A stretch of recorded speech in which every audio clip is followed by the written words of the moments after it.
folks. Today is a beautiful day, nice and warm, sunny morning. It's going to probably be a little hot today. I'm in California. Let me know where you guys are. Shout out in the comments below. Today we are going to be harvesting my snow peas. These I planted from seeds a couple of months ago, and I put them in the garden, and they're doing amazing, as you can see. These are the ones that you can pick and harvest eating the whole little pod. So you can see there's no little peas in there. And they are the kind that you can just throw in stir fries, put them in a salad. You can even freeze them. They're great, crunchy and yummy out of the garden, fresh. Dip in a little ranch dressing. So I'm going to be harvesting. I have a whole bunch in here. It is time. If you let them grow too much, they'll start getting stringy. And those are really good. They'll get strings in these little edges here. They'll get stringy, and then they're not very good. I'm speaking from experience because I let some go last year for too long. And I ended up giving a lot of them to my little chickens. They didn't mind. They were very good for them. And they loved them. And we're gonna start harvesting. I like to start harvesting them in the morning before it's too warm. They have a little bit sweeter of a flavor to them, and it's just naturally better to harvest your produce and things like that early in the morning where they're still cool. When you get the sun coming down on them and it's beating hot middle of the afternoon, they don't taste as good in general, from my experience. They just have a better flavor when you harvest them when it's still cool out. I don't use any pesticides or anything like that in my garden, so I can just pick them, eat them, wash them off a little if there's bugs on them or something like that. Some of the vegetables I do because I get ants and they crawl on stuff, so I don't really care to eat that kind of protein. But the vegetables, these guys, they don't have any bugs on them, but they are pesticide free.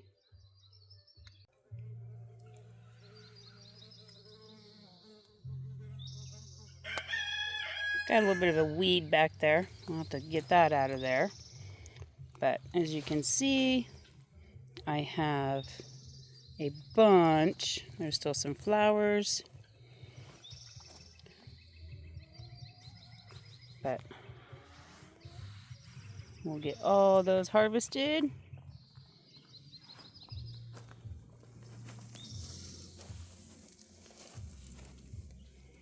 And then there's Max. Hi, Max. Okay, so I've been harvesting. Started at that end, harvesting this way. Thought I'd show you some tips. The clusters are usually like one or two on a stem. See if I can find one. You don't want to just yank it because then it can break the stem and it'll break off the tip. So this one came off good, but if you just pull them, sometimes of course now it's not going to do it. You can pull up on them, that helps too. But sometimes I'll grab, like this one has two on the same stem, so I'll hold the stem. I don't want to damage the plant, so I'll hold the stem and pull like a cluster of them off. You might see that these are a little thick because I planted way more than I probably should have, and I just seeded them. That planting close together helps them stay up. There's a few that are stuck onto the few tendrils that are sticking onto the cattle panels here that I use for trellis. But it's basically they're attaching to themselves. So like this whole bush, there's probably 8 plants in this little section right here because I plant them in groups of at least 2, if not 3 plants. So that way they kind of help grow as a bush and not just one plant that doesn't have anything to, the little tendrils to cling on to. See, that one broke. So that's why it's better to use 2 hands when you're picking these. It's a little tedious. Well, another one to eat. That's okay.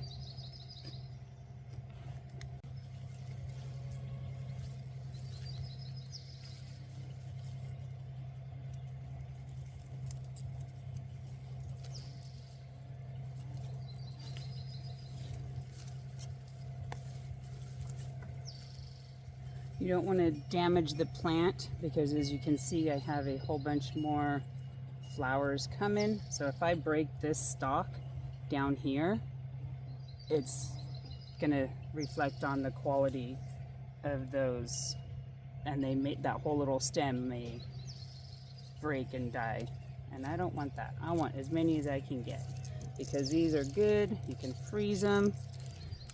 I've never tried canning them, but they're very good if you freeze them. I did that last year, and it got me all through the winter. So if you're into canning or preserving food, anything like that, let me know in the comments below.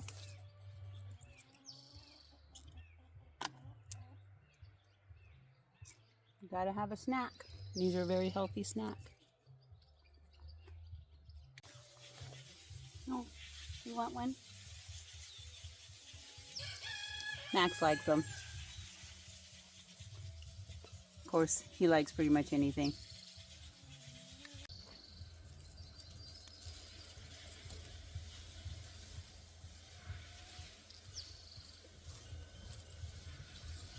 Every time I think I got him, I find more.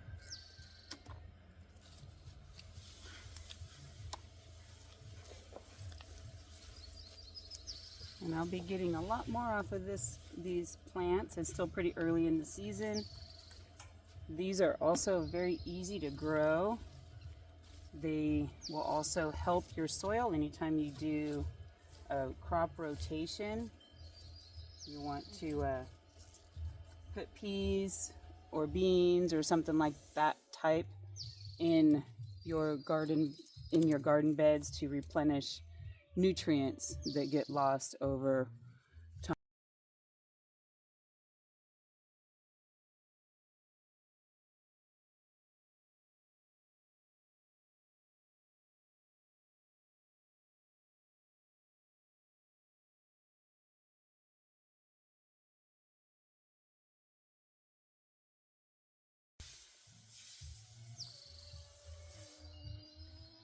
Hi, Max. You want more, don't you? I'll even pick sometimes the little ones. If you can see that, the flower is dead. It's not very big, and all this is going to do is most likely get a couple of little bigger pieces in there, but something little like that I'll give to Max. Here you go. That was the flower. Here.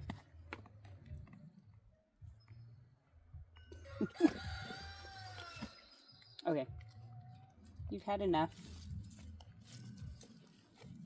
Oh, here's a whole nother cluster.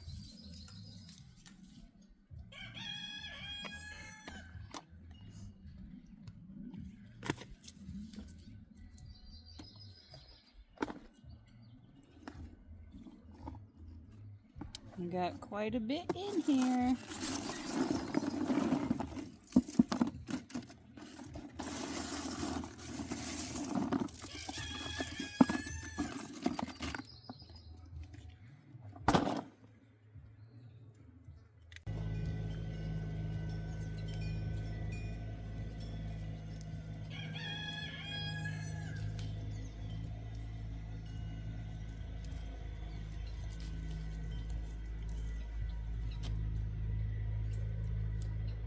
You also missed the bucket.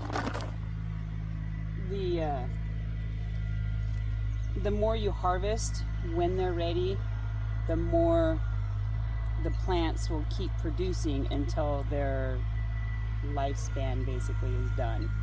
So if I was to leave all these on there, or a bunch of them on there, which I do towards the end of the season, like these flowering ones now, when I harvest those, if I don't have new flowers coming, then I will leave a bunch of them on there and let them get big, and then I will have seeds to replant for next season. And that's another way that you can not only harvest your own food supply, but have a continuing food supply for the following season. And sweet peas are so easy to grow. Sugar peas, any of these kind, green beans, they're all pretty easy to grow. So we got all the snow peas harvested. Let's see what we got for a weight.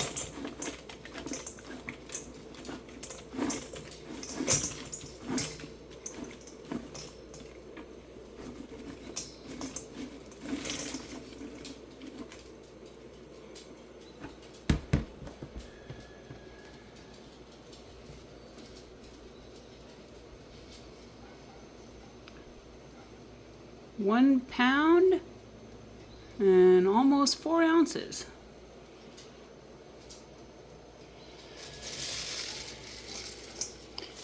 Listen to the crispness.